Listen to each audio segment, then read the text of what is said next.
All right, so YouTube automation. Intrigued? So were we. Yeah, it's a hot topic. We decided to, well, deep dive into it, found this YouTube video. It's called Complete YouTube Automation Tutorial for Beginners. Catchy, right? Very descriptive. The subtitle was what really grabbed us, though. Make money on YouTube without making videos. Now that's a promise. Right. So we had to check it out. The video is by a guy named Dave Nick. Apparently he's been doing the whole YouTube thing since, like, 2014. Claims he's figured out how to make money on YouTube without even showing your face. Let alone making the videos yourself. So he calls this faceless YouTube automation. Sounds a little mysterious, right? Definitely. And honestly, a bit skeptical at first, too. I mean, is it even legit? Right, like, are we talking about stealing content or what? Well, according to Dave Nick, absolutely not. He's very big on this being a real sustainable business. Not some shady get-rich-quick scheme. Nope. He's all about building something legitimate. Okay, so, legitimate business. But what is YouTube automation in practice?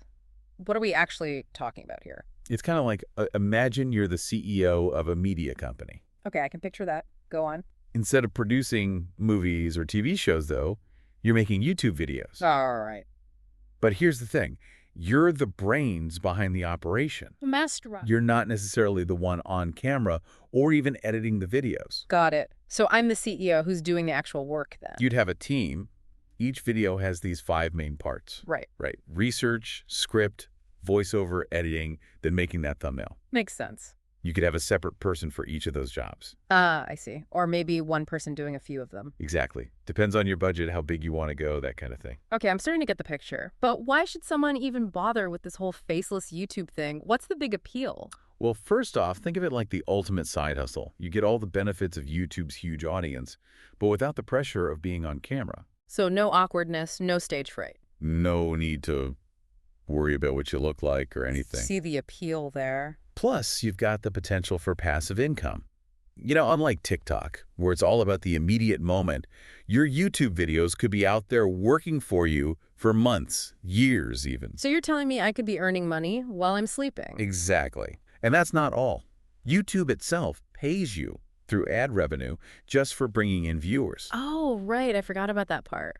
And then that traffic, those viewers, they could become your customers for other things too if you want to build your own brand. Okay, you've got my attention.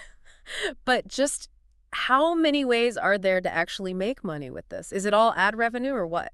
Dave Nick says there are 10 different ways to monetize a faceless YouTube channel. 10. Lay it on me. Well, ads are just the start. There's affiliate marketing, sponsorships, selling digital products, courses. You could even use it to promote your own physical business. Whoa, that's a lot of options. Let's say I'm just starting out, though. What would you say are the easiest ways to get going? Good question. Probably print on demand or affiliate marketing would be the most beginner-friendly. Okay, I've heard of those, but break it down for me. Sure, so print on demand is like you design merch, right? T-shirts, mugs, whatever, with your channel's logo or even inside jokes from your videos. Sounds fun, but I don't want to deal with inventory or shipping or anything. Exactly. That's the beauty of it. You partner with a company that handles all that stuff. You just promote the products on your videos and get a cut of each sale. Ah, I see. So I get to be a merch mogul without the hassle. I like it. Now, what about affiliate marketing? How does that work? Well, you find companies that sell products related to your channel's topic. Let's say you're doing vegan cooking videos, right?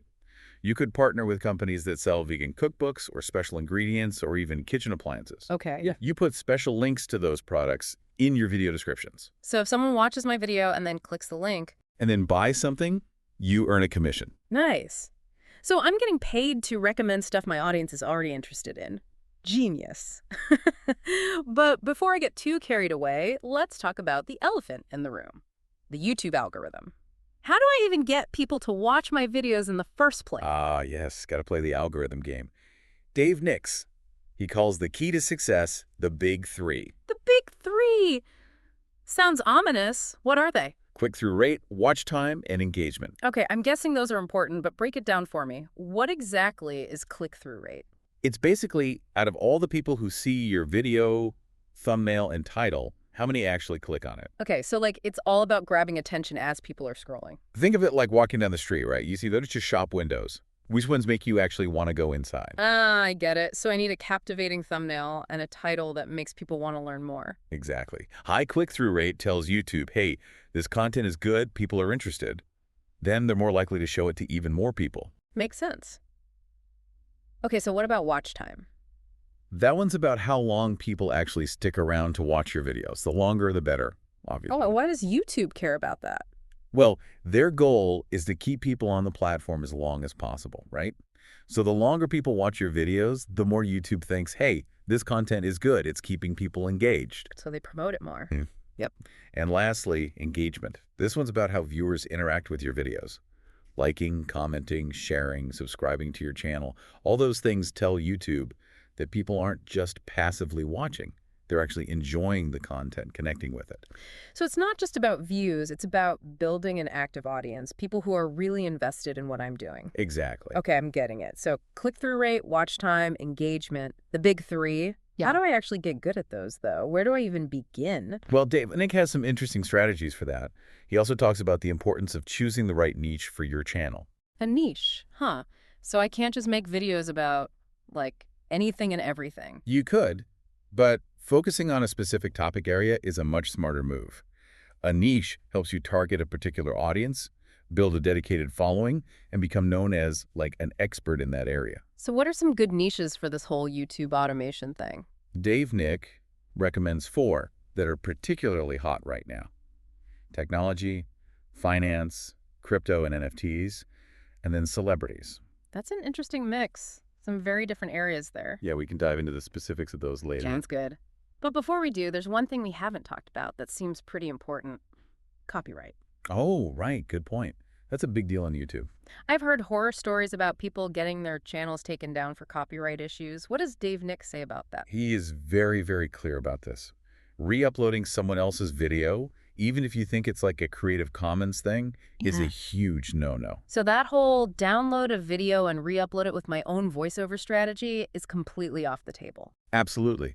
Not only is it unethical, but it's also against YouTube's rules and could get your channel shut down. Wow, okay, got it. So what about the music I use, images, all that?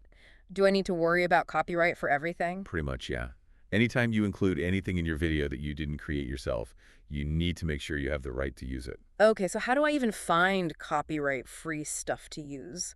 Dave Nick recommends YouTube's audio library for music and sound effects. There are also tons of websites where you can find free stock footage and images. You just got to do your research and make sure it's all properly licensed for commercial use. So the key takeaway here is be extra careful and always err on the side of caution when it comes to copyright. Exactly. It's way better to be safe than sorry. Okay, so let's say I've launched my faceless YouTube channel. I'm creating awesome original content and people are starting to watch. What's next? How do I take things to the next level? That's where things get really interesting. It's time to level up and build a system that lets you work smarter, not harder. All right, I'm intrigued. Let's talk about that. So, leveling up, huh? Yeah. Ready to get strategic with this whole YouTube automation thing? Absolutely. I'm all about working smarter, not harder, especially when it comes to building a business. That's the spirit. Yeah. And you know, Dave Minnick actually has a specific strategy he recommends, especially when you're first starting out. He calls it the replication method. Replication. You're not talking about, like, copying other people's videos, are you? Because we just talked about how important it is to avoid copyright issues. No, not copying. More like learning from what's already working. Think of it as a cheat sheet for YouTube success. You look at channels that are already successful in your niche, and you kind of analyze them. Look for patterns in what they're doing. So I'm playing detective, trying to figure out what's making these channels tick. What kind of things should I be looking for? You're trying to crack the code, basically. Like, are they using humor? Are their videos super short? Or are they going for those long, in-depth ones? What kind of titles and thumbnails are really grabbing your attention? Do they have a certain editing style that keeps you hooked? Once you start to see those patterns, you can take those winning elements and, put your own spin on them. So I'm not directly copying them, but I'm using their success as a guide to help shape my own content. Exactly. It takes out a lot of the guesswork, especially in the beginning. Let's say you're interested in that finance niche we talked about earlier. Specifically, investing, right? You'd find popular channels that are already making investing content, and you really break down their videos. Okay, I'm watching their videos, taking notes. What am I looking for specifically? Pay attention to what seems to be resonating with their audience. Which thumbnails are getting the most clicks? What video lengths are performing the best? What topics are people commenting on and sharing the most? Doing that kind of research, it gives you a roadmap to success, basically, because it's based on what's already proven to work. That's smart. It's like having a mentor, but instead of one person, I'm learning from a whole bunch of successful creators. Exactly. And speaking of proven strategies, Dave Nicksucker talks a lot about this concept of evergreen content. Evergreen content. What's that? Think of it like a classic song that never gets old, or a piece of advice that's always relevant no matter what. Evergreen content is basically topics that stay interesting and valuable over time. So these are videos that could potentially attract viewers for months, even years to come. Exactly. Like if you make a video about the newest iPhone, that's only going to be relevant for a little while, right? A new one's going to come out soon enough. But if you make a video about, say, basic inverting principles or fundamental photography techniques, those are evergreen. They have lasting value. Right. Okay. I see why that's important. Especially if I'm trying to build a business, I want content that's going to keep working for me long term. Makes sense, right? Evergreen content is a key part of building a sustainable YouTube channel, something that can generate passive income for you in the long run. So how do I find these evergreen topics? One way is to think about the foundational knowledge or skills in your niche. What are the core concepts that never really change? Another strategy is to look at what people are searching for. There are certain search terms that stay popular over time. There are tools that can help you with this, keyword research tools. So I'm finding out what people are actually typing into YouTube when they're looking for information. Smart. Okay, so I've got my evergreen topic now. I need to actually get people to watch it. What are some tips for boosting that click-through rate we talked about? I need people to actually click on my video when they see it. Ah, yes, the art of the irresistible thumbnail. Dave Nix shared some really interesting insights on this. It's all about optimizing those thumbnails to get the most clicks possible. I'm all ears. Thumbnails are so important, it's the first thing people see. Exactly. It's your one chance to grab their attention, make them want to learn more. One thing he does is he uses really bright, contrasting colors in his thumbnails. So I'm going for something that visually pops. Exactly. He also recommends using close-up shots of faces, especially faces expressing a strong emotion. Ah, I see. Tapping into that human connection, right? We're drawn to faces and emotions. Right. And here's another tip. Use text overlays. Don't just rely on the image alone. Add text to your thumbnail to clearly communicate what the video's about, or maybe highlight the main benefits someone will get from watching it. So it's like a little mini billboard pitching my video in a single image. Exactly. Now, a great thumbnail will get people to click, but how do you keep them watching the whole video? That's the next challenge. Right. Got to keep them engaged from start to finish. One trick Dave Nick uses is something called pattern interrupts. Pattern interrupts. Okay, you're going to have to explain that one. Think about watching a movie, right? And it's just scene after scene. It's all kind of predictable. You might start to get bored or even zone out a little. I've definitely been there. Pattern interrupts are basically unexpected changes in the video that shake things up a bit. They keep viewers on their toes. Oh, okay. I like where this is going. Give me an example. Let's say you're making a video about, like, the top 10 travel destinations.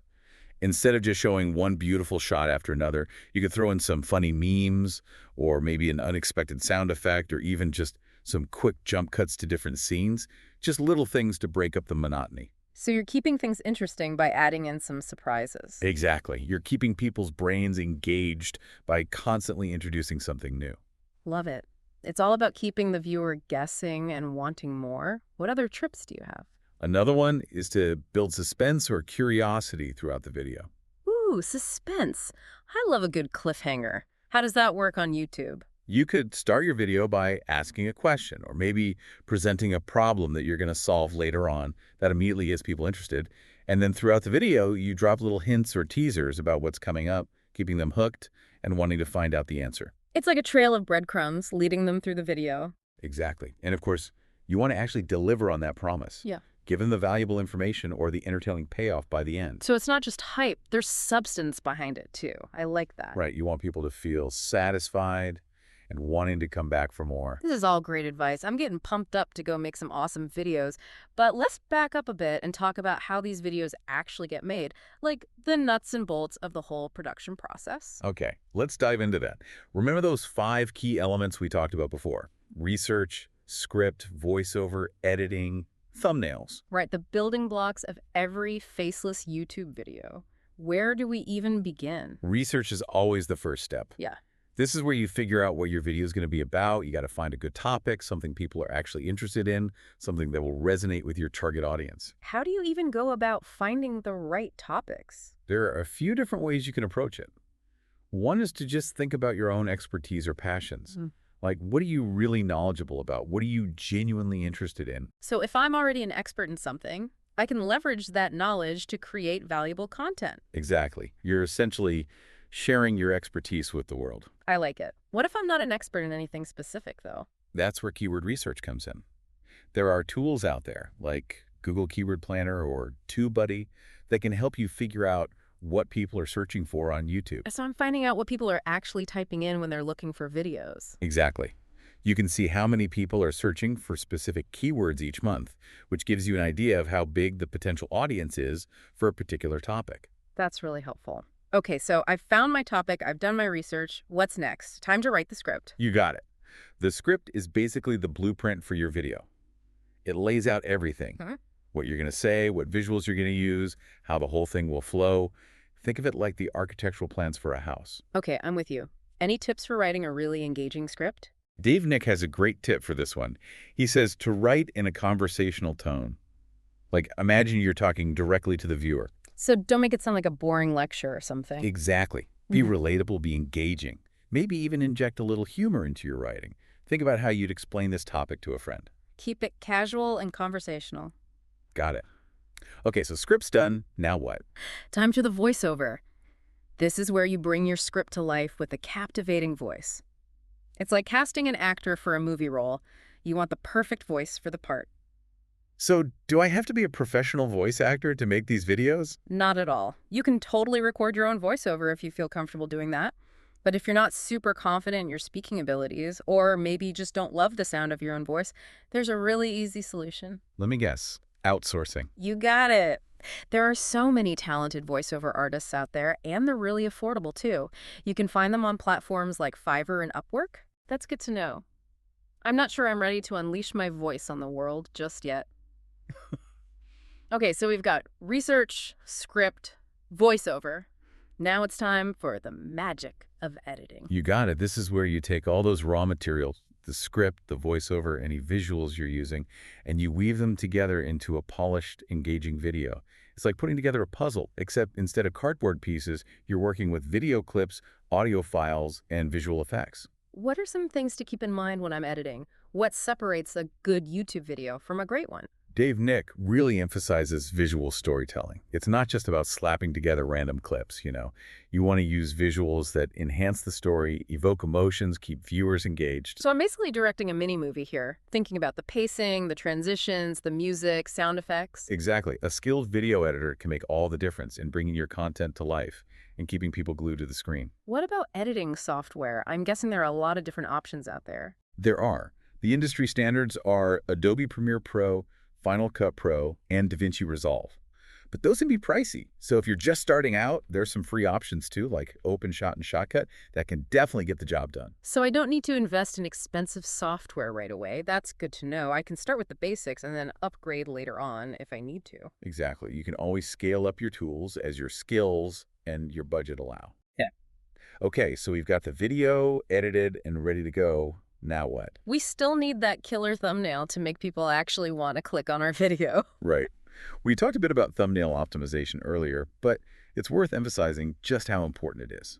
It's like they say, you never get a second chance to make a first impression. Exactly. Yeah. Your thumbnail is like a mini billboard that's got to grab attention and make people want to click. It's the first thing people see, and it can literally make or break your video. Okay, so we know it's important, but how do we create thumbnails that actually work?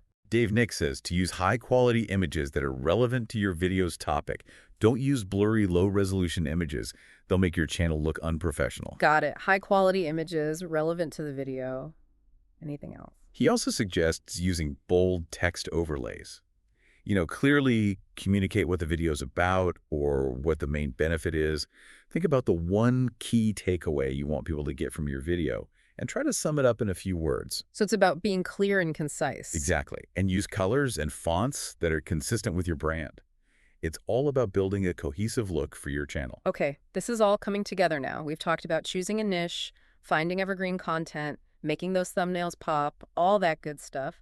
But let's be real, this all sounds like a lot of work. How do we make this whole YouTube automation thing truly dot automated? Ah, that's the million-dollar question, isn't it? Yeah. That's where the real magic of this business model happens. Remember how we talked about you being the CEO, not the talent? Right. I'm the mastermind, not the one on camera. This is where that CEO mindset really comes into play. Okay, I'm ready to put on my CEO hat. What's the first step in building a system that runs itself? So how do we actually make this whole YouTube automation thing, well, automated? It still sounds like a lot of work. That's where it gets really interesting. Remember, you're the CEO, not the one doing every single task. Right, the mastermind.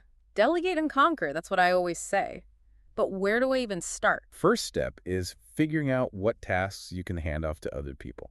Okay, so thinking back to those 5 key elements, research, script, voiceover, editing, thumbnail, which of those can I actually outsource? Potentially all of them. You can find freelancers for any of those jobs. Really? Wow, that's awesome. Where do I find these magical freelancers? There are tons of platforms out there, Fiverr, Upwork, even Facebook groups specifically for finding freelancers. Awesome. So I can find writers, voiceover artists, editors, graphic designers, the whole shebang. Pretty much. Yeah. And a lot of times you can find people who fit a range of budgets too. That's a relief. Okay, so I'm building my dream team, taking the pressure off myself. Exactly. But here's where you, the CEO, come in. You got to be a good manager. Right, right. I can't just throw money at people and hope for the best. Nope. You got to be organized, be clear about what you want, make sure everyone's on the same page, working towards the same goal. So practical tips for managing all these freelancers. Hit me with them. Communication is key. Be super clear about what you expect, when you need things done, what style you're going for. Okay, communication. Got it. Anything else? Style guides can be helpful too. Share examples of videos you like, give feedback throughout the process. That way you know the final product is going to be what you want. Right, makes sense. What about managing all the tasks, the deadlines? Seems like it could get messy with so many people involved. Definitely. That's where project management tools come in handy. Dave Nick recommends Trello. It's free. I've heard of Trello. Isn't that like a visual way to organize stuff? Yeah, you create boards, lists, cards. It's a great way to keep track of everything and make sure nothing falls through the cracks. So everyone on my team can see what's happening, what needs to be done next. I like it. And then another tool that can be helpful is a time tracker. Time tracker, what's that for? It lets freelancers track exactly how much time they spend on your projects so they get paid fairly. Oh, right, that's important. Plus, it helps you keep an eye on costs. Make sure you're staying within your budget. Okay, so to sum it all up, delegate, communicate clearly, use tools to keep everything organized. You got it. Build that system that runs smoothly, even when you're not directly involved in every little detail. So paint me a picture. What does a fully automated YouTube business actually look like in action? Okay, imagine this. You found a hot topic using your keyword research ready. You create a super detailed brief for a freelance writer. Tell them exactly what you want the script to be about. Okay, got my script. Now what? Send that script to a voiceover artist. Give them instructions on the tone, the style you're going for.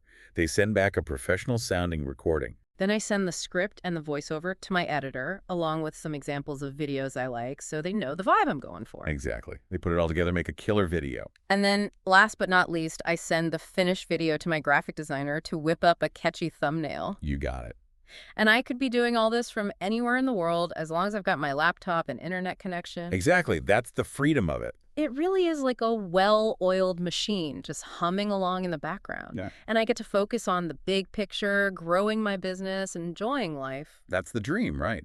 Of course, getting it all set up takes work. Yeah, finding the right people, figuring out the process, that all takes time and effort. It does. But any business worth having is going to require some upfront investment. Right. And the rewards for YouTube automation can be huge. Passive income, building a brand, reaching people all over the world, having more freedom and flexibility. Exactly. Wow, this has been amazing. I feel like I've learned so much about this whole YouTube automation thing. Me too. So what's the one thing you want our listeners to walk away with today? That YouTube automation is a real business model, but it's not some magic get-rich-quick scheme.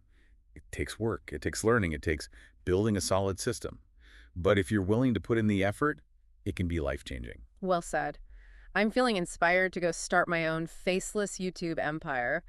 Any last words of advice for people who are ready to jump in? Just get started. Don't overthink it. Don't let fear hold you back. Start small, experiment, learn as you go. And there are so many resources out there to help you. We mentioned Dave Nick's course. That's a great place to start. And if you're feeling lost, don't be afraid to reach out to other creators, join online communities, learn from people who are already doing it. Exactly. The world of YouTube is always changing, but the basics stay the same. Create good content, make the algorithm happy, and build a system that works for you. And there you have it, folks. Our deep dive into the world of YouTube automation. We hope you learned something new, got some inspiration, and feel empowered to create something awesome. Until next time, keep learning, keep creating, and keep diving deep.